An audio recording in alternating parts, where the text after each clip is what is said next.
اللہ تعالیٰ نے روزے فرض کیے ہیں، اس میں روزے فرض کیے ہیں. کتب علیکم الصیام، قرآن کریم میں فرمایا تمہارے اوپر روزے فرض کیے گئے، کما کتب علی الذین من قبلکم، جیسے تم سے پہلے لوگوں پر فرض کیے گئے تھے. لیکن آگے ایک جملہ اللہ تبارک و تعالی نے بڑا معنی خیز استعمال فرما دیا. جہاں روزوں کی فرضیت کا ذکر کیا تو اس کا جو مقصد بتایا کہ روزے کیوں فرض کیا ہم نے تمہارے میں، لعلکم تتقون، تاکہ تمہارے اندر تقوی پیدا ہو. روزے ہم نے تم پر اس لیے فرض کیے ہیں کہ تاکہ تمہارے اندر اس روزے کے ذریعے تقوی پیدا ہو. یہ بڑا معنی خیز جملہ ہے جو اللہ تبارک و تعالی نے ارشاد فرمایا، اور اسی پر ہم سب کو غور کرنے کی ضرورت ہے. روزے تو الحمدللہ اللہ تعالی نے رکھنے کی توفیق عطا فرما دی. جو مسجد میں آتے ہیں نماز پڑھنے کے لیے، ان کے بارے میں تصور نہیں ہو سکتا کہ وہ روزہ نہیں رکھے ہوں گے. الحمدللہ مسلمانوں کی بہت بڑی تعداد رکھتی ہے روزہ. لیکن روزہ جو ہے اس کے لیے قرآن کریم یہ فرما رہا ہے کہ ہم نے تمہیں اس لیے فرض کیا ہے تاکہ تمہارے اندر تقوی پیدا ہو. تقوی کے کیا معنی ہوتے ہیں؟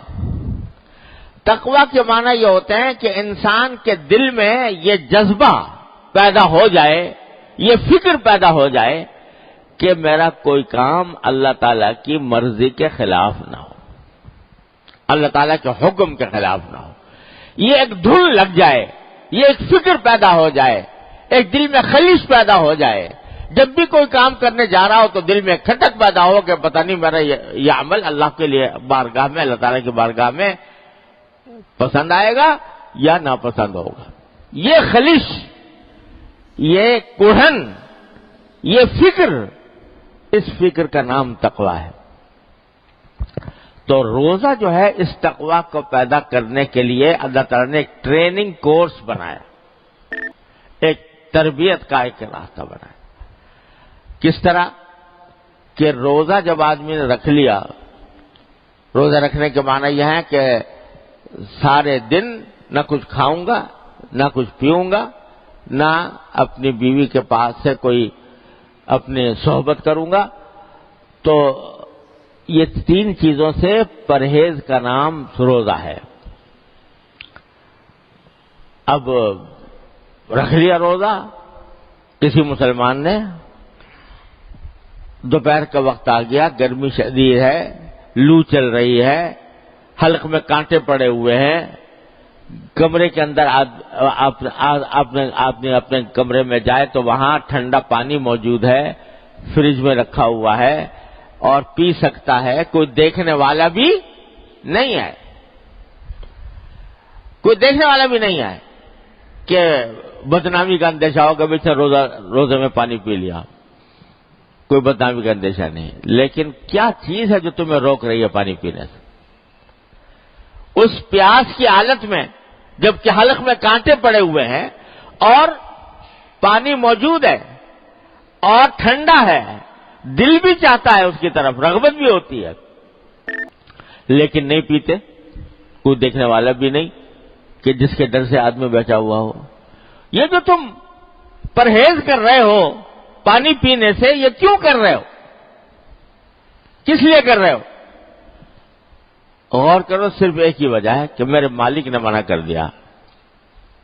وہ مالک جس نے کھانا مجھے دیا، جس نے پانی مجھے دیا، جس نے بھوک مجھے دی، جس نے پیاس مجھے دی، جس نے میری ساری ضروریات پوری کی ہے، اس نے کہا ہے بھائی یہ 14 گھنٹے 15 گھنٹے کھانا پینا نہیں.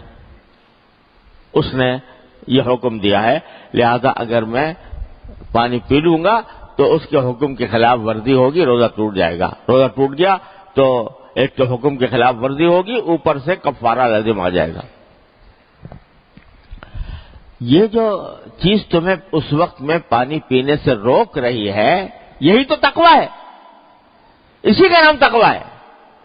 تقوی وہ ہے کہ اللہ تبارک و تعالیٰ کے سامنے جواب دہی کے احساس کی بنا پر آدمی کسی کام سے رک جائے یا کوئی کام کر لے اللہ کے کو راضی کرنے کے لیے کوئی کام کر لے، یا اللہ کے حکم، اللہ کے ناراضی سے ڈر کر کسی کام سے رک جائے۔ تو یہ جو تم سارے دن کھانے سے پرہیز کر رہے ہو، پینے سے پرہیز کر رہے ہو، اور اس طرح پرہیز کر رہے ہو کہ تنہائی میں بھی وہ کام کرنے کو تیار نہیں ہو، یہ سوائے اللہ تعالی کی حکم کے اور کوئی چیز نہیں ہے، تو تم نے یہ جو عمل کیا ہے یہی تقوی ہے، یہ تقوی کی تربیت ہے۔ اور ایک مسلمان روزے دار کو اگر کوئی شخص یہ کہے کہ میں تمہیں 10 لاکھ روپے دوں گا اور روزہ توڑ دو، کھانا کھا لو، پانی پی لو، توڑ دے گا؟ کوئی مسلمان میں نہیں سمجھتا کہ وہ جس کو اگر 10 لاکھ روپے کی بھی پیشکش کی جائے، کتنی بڑی پیشکش کی جائے کہ روزہ توڑ دو، نہیں توڑے گا۔ کیوں نہیں توڑ رہا بھائی؟ اس لیے نہیں توڑ رہا کہ میرا مالک ناراض ہو جائے گا، اس نے منع کیا ہوا ہے۔ یہ عظیم چیز، یہی تو چیز ہے جو اللہ تبارک و تعالیٰ کہ ہاں اس کی قدر و قیمت ہے، جس کی بنا پر فرمایا الصوم لی وانا اجزی بہ، روزہ خالص میرے لیے ہے، روزہ خالص میرے لیے ہے۔ یعنی اور عبادتوں میں تو آدمی دکھاوا بھی کر سکتا ہے، نماز پڑھ رہا ہے اس لیے پڑھ رہا ہے تاکہ لوگ نمازی سمجھیں، روزے میں کیا دکھاوا؟ روزے میں کیا دکھاوا؟ وہاں اگر فرض کرو کوئی تنہائی میں کھا پی لے تو کون جانے گا، کون پہچانے گا؟ تو دکھاوا وغیرہ کا احتمال نہیں ہے، روزہ خالص میرے لیے ہے، وَأَنَا أَجْزِي بِهِ، اور میں ہی اس کا بدلہ دوں گا۔ کیا عجیب جملہ فرما دیا کہ میں ہی اس کا بدلہ دوں گا۔ کیا مانا کہ اور عبادتوں کے لیے لکھ دیا کہ صدقہ دو گے 700 گنا ثواب ملے گا، اور فلاں تلاوت کرو گے تو اتنا گنا ملے گا، وغیرہ وغیرہ، اس کا کوئی حساب نہیں، میں دوں گا، اپنے فضل و کرم کے مطابق دوں گا، اپنی رحمت کے شایان شان دوں گا، میں دوں گا اس کا بدلہ، کیونکہ میرے بندے نے میری خاطر اپنے کھانے پینے کو اور خواہشات کو چھوڑا ہوا ہے۔ تو یہ تقوی ہی ہے جو کرایا جا رہا ہے نا، یہ تربیت اس بات کی دی جا رہی ہے کہ جب روزے میں تم نے کھانا پینا چھوڑ دیا اللہ تبارک و تعالیٰ کے حکم کی خاطر، تو اب تربیت دل کو یہ دو کہ پھر کوئی بھی کام جو اس کی مرضی کے خلاف ہو، جو اس کی خوشنودی کے خلاف ہو، جو اس کی ناراضی کا سبب ہو، اس سے بھی اسی طرح بچوں گا جیسے کہ روزے کی حالت میں کھانے سے اور پینے سے بچتا ہوں۔ دیکھو یہ جو میں ابھی مثال دے رہا تھا کہ پیاس لگی ہوئی ہے، حلق میں کانٹے پڑے ہیں، پانی موجود ہے، پیاس رغبت بھی ہو رہی ہے پانی کی طرف، نہیں پیتے، یہ کیسے ممکن ہوا بھائی؟ باوجود ہے کہ اتنی خواہش بھی تھی، جذبہ بھی تھا، نہیں پی رہے تھے، کیسے ممکن ہوا؟ زبردستی کر کے اپنے اوپر زبردستی کر کے، اللہ کی خاطر زبردستی کر کے۔ اب یہی بات لے جاؤ ذرا، مثال کے طور پر ایک منظر سامنے ہے، ایک شہوت انگیز منظر سامنے ہے جو انسان کی جنسی خواہش کو ابھارنے والا منظر سامنے ہے، دل اس کی طرف لپک رہا ہے، دل چاہ رہا ہے کہ میں اس کو دیکھ لوں۔ اس وقت میں اس کی مثال ایسی جیسے پیاس کی حالت میں پانی پینے کو دل چاہ رہا ہے، لیکن اس وقت میں باوجود دل میں تقاضا پیدا ہونے کے، جس طرح تم نے وہاں اپنے اوپر زبردستی کر کے اپنے آپ کو پانی پینے سے روکا تھا، اسی طرح اپنے اوپر زبردستی کر کے وہاں پر آنکھ کو ہٹا لو۔ یہ ہے تقویٰ، چاہے دل چاہ رہا ہو۔ دیکھو حضرت یوسف علیہ السلام کا جو واقعہ قرآن کریم نے بیان فرمایا ہر مسلمان جانتا ہے۔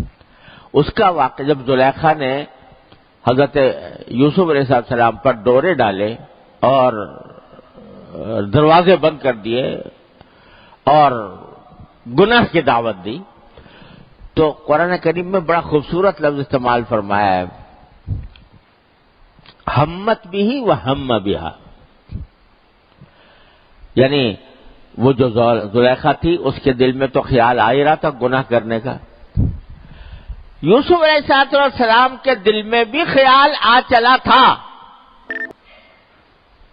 ہم بہا، خیال آ چلا تھا، یعنی رغبت تو پیدا ہوئی، انسان ہے، بھرپور جوانی ہے، تنہائی ہے، ایک عورت دعوت دے رہی ہے اور گناہ کی دعوت دے رہی ہے، تو رغبت تو پیدا انسان کے اندر ہو، نہ ہو تو پھر وہ انسان نہیں ہو، فرشتہ ہے۔ رغبت تو پیدا ہوئی، لیکن رغبت کیسی ہوئی کہ رغبت پیدا ہونے کے باوجود پروردگار کی مرضی کی وجہ کی ناراضی کے خوف سے اس رغبت کی طرف ایک ذرہ برابر حرکت نہیں ہوئی، اس کی سمت میں ایک ذرہ برابر حرکت نہیں ہوئی۔ تو حضرت حکیم الامت قدس اللہ تعالیٰ سے حضرت تھانوی رحمۃ اللہ نے بڑی اس کی خوبصورت مثال دی ہے، یہی مثال دی ہے کہ جو رغبت تھی ایسی تھی جیسے روزے دار کو روزے کی حالت میں ٹھنڈے پانی کی طرف رغبت ہوتی ہے، روزے دار کو روزے کی حالت میں ٹھنڈے پانی کی طرف جو رغبت ہوتی ہے، رغبت تو ہے لیکن دل میں پکی بات ہے کہ رغبت ہو یا کچھ ہو، دل مچل رہا ہو یا دل میں زبردست خواہش جذبہ پیدا ہو رہا ہو، کچھ ہو رہا ہو، پیوں گا نہیں۔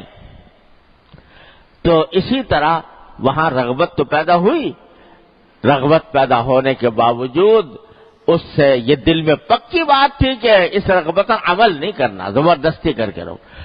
تو تقویٰ نام ہے اپنے نفس پر زبردستی کرنے کا، جو کام اللہ تبارک و تعالیٰ کے ہاں ناپسند ہے، ناجائز ہے، حرام ہے، اس سے بچنے کے لیے اپنے اوپر زبردستی کرنے کا نام تقویٰ ہے، وہ اپنے آپ کو بچاؤ اس سے، یہ ٹریننگ دی جا رہی ہے۔ اب اگر فرض کرو روزہ تو رکھ لیا، کھانا چھوڑ دیا، پینا چھوڑ دیا، جنسی خواہشات پر عمل دن کے وقت میں چھوڑ دیا، لیکن دوسرے گناہ کرتے رہے، آنکھ گناہ کر رہی ہے، غلط چیزیں دیکھ رہی ہے، منہ اور زبان وہ جھوٹ میں، غیبت میں، بہتان ترازی میں، الزام تراشی میں مشغول ہے، اور اللہ بچائے کان ناجائز چیزیں سن رہے ہیں، تو یہ کیسا روزہ ہوا بھائی کہ حلال چیزیں تو چھوڑ دی، کھانا حلال تھا چھوڑ دیا، پینا حلال تھا چھوڑ دیا، بیوی کے ساتھ صحبت حلال تھی چھوڑ دی، لیکن جو پہلے ہی سے حرام تھی، جو پہلے ہی سے حرام تھی، بد نظری حرام تھی، نہ چھوڑی، جھوٹ بولنا حرام تھا، نہ چھوڑا، غیبت کرنا حرام تھا، نہ چھوڑا، کیسا ہو رہا ہوا؟ حلال چیزیں چھوڑ دی، حرام کا ارتکاب کر رہے ہو۔ لہذا روزے کے اندر جب اللہ تعالیٰ فرما رہے ہیں کہ تقویٰ پیدا کرنا مقصود ہے، تو جہاں روزے کے اندر حلال چیزیں کھانے پینے کی چھوڑ رکھی ہے، وہاں حرام چیزوں سے تو بطریقہ اولا اپنے آپ کو بچاؤ، کم از کم یہ رمضان کا مہینہ اس طرح گزار دو کہ آنکھ غلط جگہ نہیں پڑے گی، خواہ دل کا تقاضا کتنا ہی ہو رہا۔ آج کی دنیا کے اندر یہ آنکھ کا فتنہ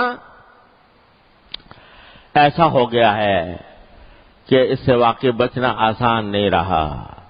گھر گھر پہلے کبھی فحاشی کے مناظر کہیں کسی جا کے آدمی جو ہے وہ اس میں دیکھتا ہوگا، کہیں سینما میں کہیں جانا پڑتا ہوگا، ٹکٹ خریدنا پڑتا ہوگا، اب تو ہر آدمی کے ہاتھ میں ہے، اور اس کے اندر جو اللہ بچائے فحاشی کے مناظر اس کے اندر موجود ہیں، تو ہر ایسا فتنہ یہ فتنہ پھیل گیا ہے۔